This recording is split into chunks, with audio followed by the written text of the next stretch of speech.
El manejo de la vía aérea es una habilidad fundamental para salvar vidas. Los profesionales de la salud básicos o avanzados deben saber realizarlo bien. En soporte vital básico y soporte avanzado, el manejo de la vía aérea es una intervención clave y crítica antes, durante y después del paro cardíaco. El método más adecuado varía según las competencias, el entrenamiento y la experiencia del profesional, el SEM o los protocolos del sistema de salud y la enfermedad del paciente. Revisaremos la ventilación con bolsa mascarilla eficaz con 1 y 2 personas, los pasos para responder a un paro respiratorio y el uso de capnografía recomendado para controlar y comprobar la colocación de los dispositivos avanzados para la vía aérea. Antes de ver las habilidades específicas para la vía aérea, revisemos la frecuencia de ventilación para pacientes con paro cardíaco. En estos pacientes, proporcione 2 ventilaciones con el dispositivo bolsa mascarilla tras 30 compresiones torácicas. Tras introducir un dispositivo avanzado para la vía aérea, continúe proporcionando una ventilación asincrónica cada 6 segundos. En pacientes en paro respiratorio, si tienen pulso y no respiran, ventile una vez cada 5 o 6 segundos. Tras 2 minutos vuelva a comprobar el pulso.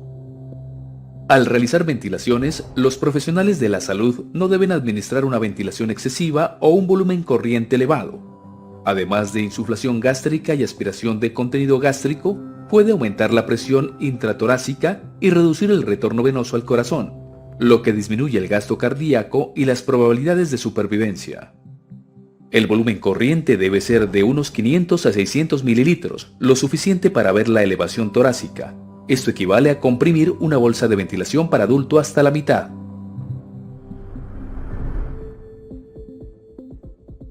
Comencemos con las habilidades básicas de manejo de la vía aérea. Los 2 primeros pasos son abrir y despejar la vía aérea. Primero, incline la cabeza para abrir la vía aérea. Coloque una mano en la frente y otra en el mentón. Con la palma, empuje la frente para inclinar la cabeza hacia atrás mientras levanta la mandíbula llevando el mentón hacia adelante. Esta acción eleva la lengua, la aleja de la parte posterior de la garganta y abre la vía aérea. Este procedimiento se realiza en pacientes sin evidencia de traumatismo de cráneo-cuello. En pacientes con sospecha de trauma cervical se realiza la tracción mandibular sin extensión de la cabeza. Para esta maniobra, coloque los dedos debajo de los ángulos de la mandíbula y levántela con ambas manos para desplazar la mandíbula hacia adelante. Si no logra abrir la vía aérea con la tracción mandibular, utilice la maniobra de extensión de la cabeza y elevación del mentón, ya que siempre es prioritario mantener la vía aérea permeable. El segundo paso es despejar la vía aérea. Aspírela de inmediato si hay secreciones abundantes, sangre, vómito o un cuerpo extraño. Use un tubo de aspiración de gran calibre que no se colapse y una sonda de aspiración faríngea con punta rígida. Puede requerir aspirar a alta presión.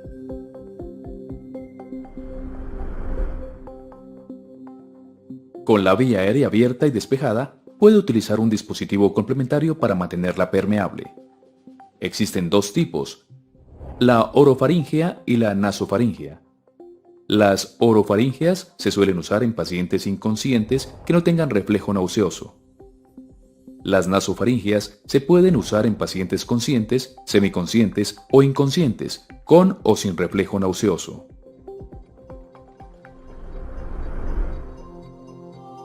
La cánula orofaríngea es un dispositivo desechable en forma de J, de plástico y de un solo uso. Está disponible en diferentes medidas. Las más comunes para uso en adultos van del 8 al 10. Para elegir la medida correcta, coloque la cánula junto a la mejilla del paciente, con el borde en la comisura de la boca. La punta estará en el ángulo de la mandíbula. Una cánula del tamaño adecuado y bien insertada resulta en una alineación correcta con la apertura glótica. Para usar este dispositivo complementario, inserte la cánula curvándola hacia arriba, con la punta hacia el paladar duro. Una vez atraviese la cavidad oral y se aproxime a la pared posterior de la faringe, gírela 180 grados. También es posible insertar el dispositivo de lado y girarlo 90 grados. Una vez insertada, la cánula mantiene la lengua alejada de la pared posterior de la faringe. También facilita el acceso a la garganta para la aspiración y evita que el paciente muerda el dispositivo avanzado para la vía aérea. Si son muy grandes, las cánulas orofaringeas pueden obstruir la laringe o provocar traumas en las estructuras laríngeas. Si son muy pequeñas o se introducen incorrectamente, pueden empujar la base de la lengua hacia atrás y obstruir la vía aérea. Los profesionales de la salud deben introducir la cánula orofaríngea con cuidado para evitar un traumatismo tisular en labios y lengua. Use las cánulas orofaringeas solo en pacientes que no responden y sin tos o reflejo nauseoso. Si tiene tos o reflejo nauseoso, la cánula orofaríngea puede provocar laringoespasmo y vómitos. Únicamente los profesionales de la salud entrenados en el uso de una cánula orofaríngea deben introducirla.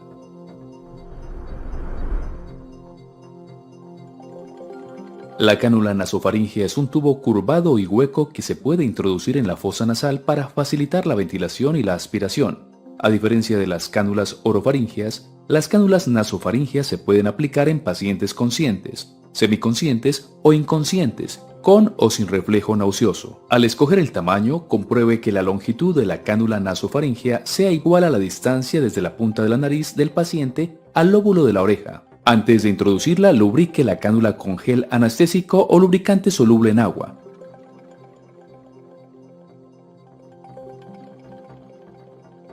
Introduzca la cánula en la fosa nasal en dirección posterior, perpendicular al plano de la cara. Ejerciendo una presión moderada, realice un movimiento espiral suave para introducirla en la fosa nasal. Si se introduce correctamente, debe traspasar la cavidad nasal hacia la faringe, dejando la vía libre para la ventilación y aspiración. Si nota resistencia, extraiga la cánula con cuidado 1 centímetro. Gírela ligeramente y vuelva a intentarlo con suavidad.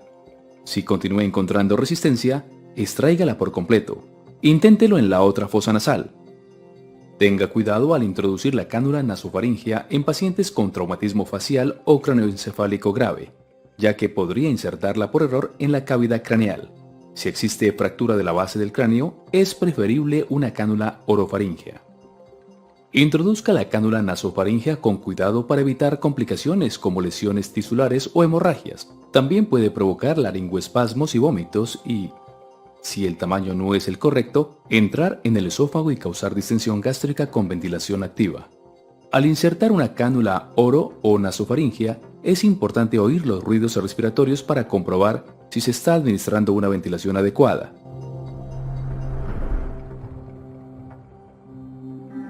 Durante la reanimación se suele ventilar al paciente con un dispositivo bolsa mascarilla. Primero, observemos el dispositivo. Un dispositivo bolsa mascarilla está formado por una bolsa, que puede inflarse automáticamente o no. Se conecta a una mascarilla facial transparente en forma de cono que cubre la nariz y la boca, y que tiene una almohadilla inflable en el extremo. Esto permite un sello hermético en la nariz y boca cuando el proveedor aplica presión a la mascarilla y eleva la mandíbula. Ahora veamos cómo usar correctamente un dispositivo bolsa mascarilla. Sitúese la cabeza del paciente y coloque la mascarilla sobre su cara.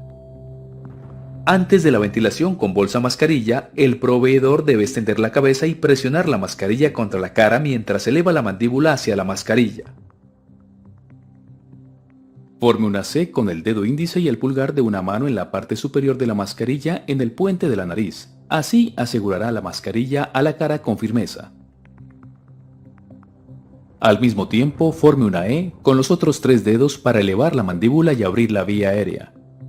Mientras mantiene un sello hermético entre la mascarilla y la cara del paciente y deja la mandíbula elevada para abrir la vía aérea, el proveedor debe comprimir la bolsa administrando una ventilación durante 1 segundo. Si el paciente tiene circulación espontánea pero necesita ventilación, realice una ventilación de rescate cada 5 a 6 segundos. Si ventila correctamente, se observará elevación torácica. La forma más efectiva de ventilar con bolsa mascarilla es con la técnica de 2 personas. El primer proveedor mantiene la vía aérea abierta y fija la mascarilla, mientras el segundo proporciona ventilaciones con la bolsa. Con ambas manos, el primer proveedor sella la mascarilla a la cara y eleva la mandíbula. Los dedos pulgar e índice forman una C para que la mascarilla se selle correctamente a la cara. Los otros 3 dedos de cada mano forman una E para elevar ambos lados de la mandíbula. El segundo proveedor comprime la bolsa hasta observar la elevación torácica. Al usar un dispositivo bolsa mascarilla con 2 proveedores o solo uno, no presione demasiado la mascarilla, ya que podría empujar la mandíbula del paciente y obstruir la vía aérea.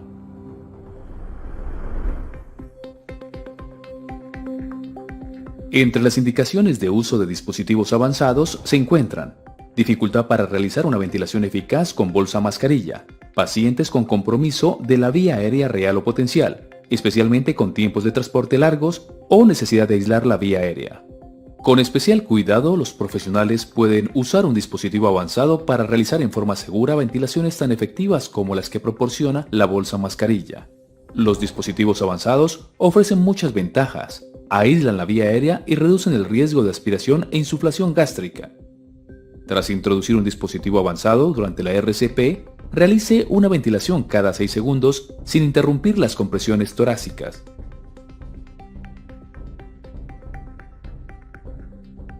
La inserción de algunos de estos dispositivos, como el tubo endotraqueal, puede requerir la interrupción de las compresiones torácicas por más de 10 segundos, lo que puede reducir la supervivencia en pacientes en paro cardíaco por FV. Además, no hay evidencia de que se mejore la tasa de supervivencia de paro cardíaco en entornos hospitalarios o extrahospitalarios. Por tanto, los proveedores deben considerar esos factores antes de realizar la intervención. Existen otros dispositivos avanzados para la vía aérea que los profesionales de la salud pueden insertar sin interrumpir las compresiones torácicas. Esto incluye dispositivos supraglóticos, como la máscara laríngea, el tubo laríngeo o el combitube. Los profesionales de la salud que usan dispositivos avanzados para la vía aérea deben mantener sus habilidades usándolos con frecuencia. La American Heart Association recomienda familiarizarse con varios dispositivos para dominar un método principal para el manejo avanzado de la vía aérea. Si no puede colocar un dispositivo avanzado para la vía aérea, continúe con un dispositivo bolsa mascarilla.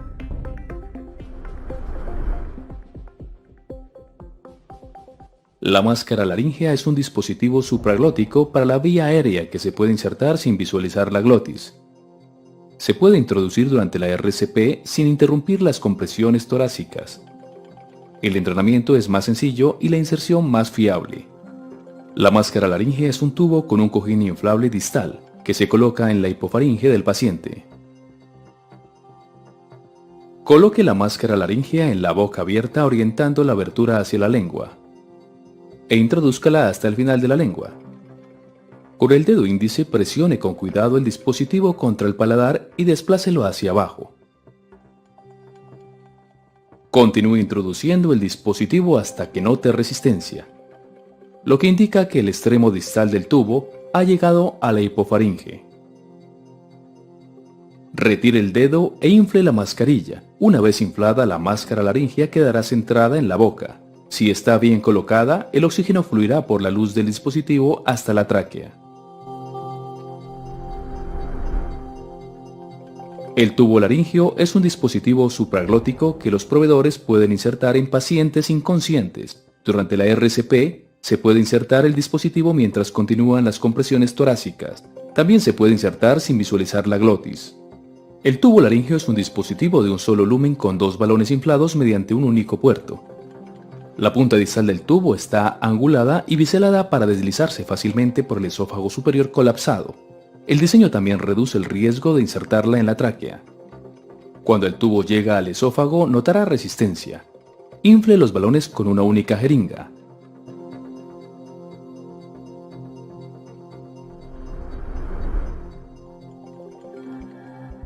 El tubo esófago traqueal es un dispositivo supraglótico que se puede introducir durante la RCP sin interrumpir las compresiones torácicas y sin visualizar la glotis. Está formado por dos lúmenes unidos. Cada tubo se puede usar para proporcionar oxígeno y ventilación en función de cómo esté insertado. El tubo más largo de color azul, marcado con el número 1, proporciona ventilaciones mediante 8 pequeñas aberturas laterales que se ofrecen a la laringe. El otro tubo, más corto, transparente, marcado con el número 2, proporciona directamente ventilaciones a través del orificio al final del tubo. Con el tubo colocado, use la jeringa azul grande para inflar el balón faríngeo a través del puerto etiquetado con el número 1. Use la jeringa pequeña para inflar el manguito distal por el puerto 2. El extremo distal del dispositivo llegará hasta el esófago o la tráquea. Si llega al esófago, que es lo más frecuente, el balón bloqueará la entrada y salida del flujo de aire del esófago, y la ventilación hacia la tráquea se realizará por medio de la luz número 1 y a través de las aberturas laterales. Si la punta del tubo llega a la tráquea, El reanimador puede usar el lumen número 2 para administrar ventilación directamente en la tráquea.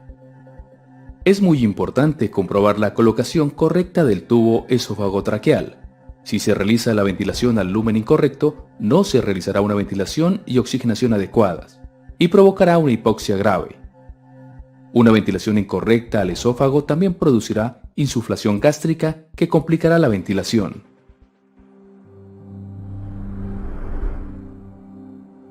El tubo endotraqueal estaba considerado el método adecuado para manejar la vía aérea durante el paro cardíaco. Sin embargo, si la intubación la realiza personal no entrenado o que no lo hace con frecuencia, se pueden producir complicaciones graves, como traumatismo de la orofaringe, colocación incorrecta en el esófago o en el bronquio principal derecho e interrupciones prolongadas en las compresiones y ventilaciones. A pesar del riesgo de que personal no entrenado realice la intubación endotraqueal tiene muchas ventajas, como mantener la vía aérea permeable, permitir la aspiración de la vía aérea y acelerar la administración de concentraciones altas de oxígeno. Es una vía alternativa para medicamentos si no existe la vía intravenosa o intraósea, y si se usa un balón puede proteger la vía aérea de la aspiración. El tubo endotraqueal es una luz transparente con un único balón. Para insertar el tubo endotraqueal, coloque la cabeza del paciente en posición de olfateo o neutral. Inserte la hoja del laringoscopio en la boca del paciente. Eleve el laringoscopio en vertical y hacia afuera para ver las cuerdas vocales y la abertura glótica. Inserte el tubo endotraqueal directamente entre las cuerdas vocales y hacia la tráquea hasta que el balón pase las cuerdas. Infle el balón y use un monitor de capnografía para comprobar la correcta colocación. Si decide utilizar un dispositivo avanzado para la vía aérea, deberá asegurarse de que está bien colocado y de que realiza una ventilación efectiva pero no excesiva. Observe la elevación torácica mientras comprueba si hay ruidos respiratorios bilaterales o gorgoteo en el estómago, y confirmar así la colocación del tubo. Además de esta evaluación clínica, algunos dispositivos pueden ayudarle a determinar si ha insertado el tubo correctamente. La capnografía monitoriza la cantidad de dióxido de carbono que exhala el paciente. La American Heart Association recomienda la capnografía para confirmar y monitorizar la colocación correcta del tubo endotraqueal. Los estudios científicos aún no han validado la capnografía como método para confirmar la correcta colocación de dispositivos supraglóticos para la vía aérea. No obstante, una ventilación efectiva mediante estos dispositivos debería producir una onda de capnografía. Así es una onda de CO2 al final de la aspiración normal. La medición del dióxido de carbono al final de la aspiración o exhalación puede verse como una forma de onda donde el nivel del dióxido de carbono sube con la exhalación y baja hasta cero al inhalar. Aunque los profesionales de la salud estén ventilando correctamente a un paciente, las compresiones torácicas producirán una lectura de CO2 al final de la aspiración baja, ya que hasta la mejor RCP produce un gasto cardíaco y un flujo pulmonar que es un 25 a 30% de lo normal. En contraposición, el RCE puede ocasionar un aumento repentino del CO2 al final de la expiración. Los capnógrafos que muestran la forma de onda y un número dan la información más completa. Conecte el monitor entre el dispositivo de vía aérea avanzada y la bolsa o el ventilador. La capnografía proporciona una demostración gráfica del dióxido de carbono exhalado con cada respiración. Con pulmones sanos, la forma de onda característica está dividida en 4 fases que tienen lugar durante la inspiración y la expiración. Cuando el paciente comienza a inhalar, la curva baja a 0. Al continuar inhalando, debería seguir siendo 0.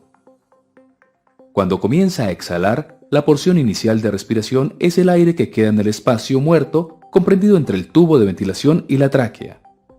Cuando el alvéolo comienza a vaciarse en el circuito, los niveles de dióxido de carbono comienzan a aumentar y aparece una desviación hacia arriba al comienzo de la curva del dióxido de carbono. Mientras continúa la exhalación, el CO2 continúa saliendo de los pulmones hasta que comienza la ventilación siguiente. El valor más alto de la curva es el CO2 al final de la expiración. Para los pacientes con perfusión normal, una lectura de CO2 al final de la expiración inferior a 33 milímetros de mercurio indica hiperventilación, mientras que más de 45 sugiere hipoventilación. En un paciente con circulación adecuada, Uno de los principales usos de la capnografía es la colocación y monitorización de una vía aérea avanzada y el manejo de la ventilación asistida. En los pacientes con paro cardíaco, la capnografía refleja la eficacia de las compresiones torácicas durante la RCP y un aumento brusco del CO2 al final de la expiración indica retorno de la circulación espontánea. A más presión de CO2 al final de la expiración, mayor gasto cardíaco durante la reanimación. Un CO2 al final de la aspiración inferior a 10 milímetros de mercurio indica un gasto cardíaco insuficiente para el RCE. Si las lecturas de CO2 son bajas durante la reanimación, se debe optimizar la calidad de la RCP minimizando las interrupciones entre compresiones, las cuales deben tener una profundidad de al menos 5 centímetros o 2 pulgadas y una frecuencia de 100 a 120 compresiones por minuto, permitiendo una expansión torácica completa y evitando una ventilación excesiva. Los cambios repentinos en la forma de onda deben ir seguidos de una evaluación inmediata del paciente. Un salto en la forma de onda durante la reanimación indica RCE. Una caída brusca de 20 puntos o más puede indicar un descenso rápido y grave en el gasto cardíaco, que podría deberse a un tromboembolismo de pulmón, pérdida importante de sangre o arritmia grave. Si llega a cero indica que no existe intercambio de gases o de dióxido de carbono, como ocurre si hay un tubo endotraqueal desplazado, o se detiene el flujo sanguíneo de repente, como en la fibrilación ventricular. Una elevación en la línea de base en la curva de CO2 al final de la expiración sugiere que el dióxido de carbono está reentrando en el muestrador de flujo lateral durante la fase de inspiración de la ventilación, lo que puede indicar que el paciente reinhala dióxido de carbono. Esta forma de onda tiene una sección prolongada de fase 4 o inhalación, lo que indica que entra aire en la tráquea, más allá de la entrada que se monitoriza. Esto ocurre si el balón del tubo está desinflado o es demasiado pequeño para el paciente. En los pacientes en paro y posparo cardíaco, deberá optimizar la ventilación y perfusión para evitar una injuria pulmonar, isquemia cerebral y shock cardiogénico. La capnografía puede mejorar en gran medida su capacidad para tratar a los pacientes con paro cardiorrespiratorio. El detector colorimétrico de CO2 al final de la aspiración es otro tipo de detector de CO2 que cambia de color cuando detecta CO2.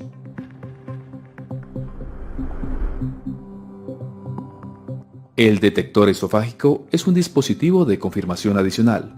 Está formado por una pera que se comprime y va unida al tubo endotraqueal. Si el tubo está en el esófago, la pera no se expande y si se expande es con CO2 expirado. Un modelo alternativo es conectar una jeringa grande de aspiración al tubo endotraqueal. Si el tubo está bien colocado, el émbolo se podrá retraer con facilidad. Si está en el esófago, el émbolo no podrá moverse. Las habilidades para la vía aérea son fundamentales para SVCA o ACLS. Entrenamiento correcto, práctica y uso frecuentes y registrar los logros y complicaciones ayudarán a mejorar las habilidades y el cuidado del paciente.